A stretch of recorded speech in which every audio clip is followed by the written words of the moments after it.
All right, ladies and gentlemen, we're back with the last part of this mock draft off-season video, part 3 series type thing.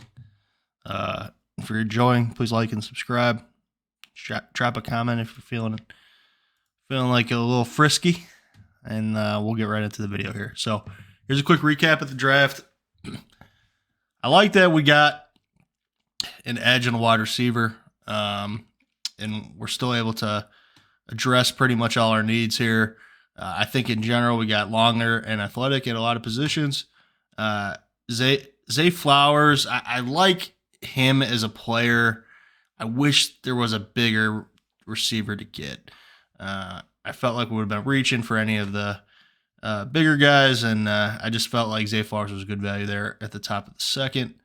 I also would have probably liked to added one more running back, but you can only do what you can do. And then the one thing I will say is the way the trades were done were to get more draft capitals for this year. We only picked up one pick for next year as a third rounder, I want to say. So, I mean, this is what we ended up doing with the number one pick, essentially, is, added a couple second rounders, added a fourth rounder as well, I believe.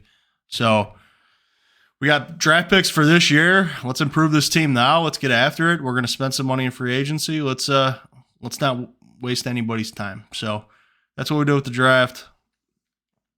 Let's take a look at how the 90-man roster could shape up. So, in theory, if we went with my draft, my free agency game plans, and then keep in mind the greens are probably undrafted free agents or just guys off the street that we're going to need to compete for some roster spots here. This is how the team's shaping up. I like that when we're looking at it, we got clear-cut starters and backups for the most part at every position. We do want to add some depth for competition, but I think this is kind of how a roster's supposed to look at this point in time.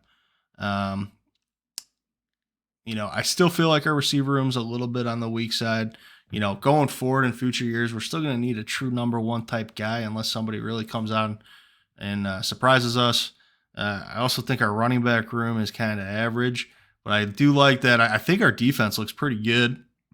And I think our offensive line looks pretty good. So I like that.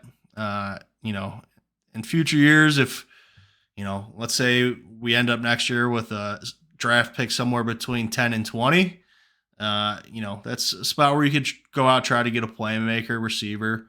Obviously it depends on, who ends up leaving us. But, if any future holes come up, but maybe you could address receiver in the coming years. I think it was more important to start rebuilding this defense, get a little competitive.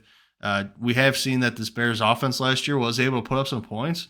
Defense was terrible, and then I do like that the offensive line gets a little bit younger and a little bit better, in my opinion. Mike McGlinchey's not young, but everywhere else we got guys that we could have around for a few years here. All right, 53-man roster. So how it looks. Like I said, I think our defense, obviously you never know what's going to happen with injuries, but that's one that should be very competitive, I think. It is young, and I understand that, but we got some athletes out there that should be able to hold their own, There's going to for sure be some growing pains. I'm not acting like this is going to be a top 5 defense this year, but this should be a big upgrade from what we saw last year, and I like that. On the offensive side of the ball, I like that line. We'll see what happens with some of these younger playmakers, but I still think we'd like to improve this weapon situation for Justin Fields. I still feel like even after this mock off season, we're still lacking given some true weapons to Fields. No, we picked up Flowers. Maybe Mingo surprises. I don't know. I just feel like we're still missing some weapons that some of the top tier teams have. But with that being said, I think the team's competitive overall. Big improvement from this year. I think if we're staring down the first overall pick in the draft again, I think we got some answers that at minimum Fields and Eberflus probably aren't the guys.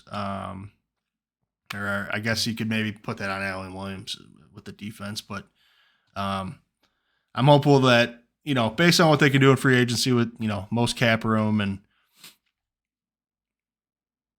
draft capital with that first pick, turn that into some more picks. I don't see any reason why we can't be a competitive outfit next year. So, all right, thanks for tuning in. If you enjoyed, like and subscribe. Let me know if there's any moves you like that I suggested. If there's any that you think are just stupid, idiotic, go ahead and rip me a new one too. I don't care. I will interact and I will keep it positive. So, thanks for tuning in. Love y'all. Peace.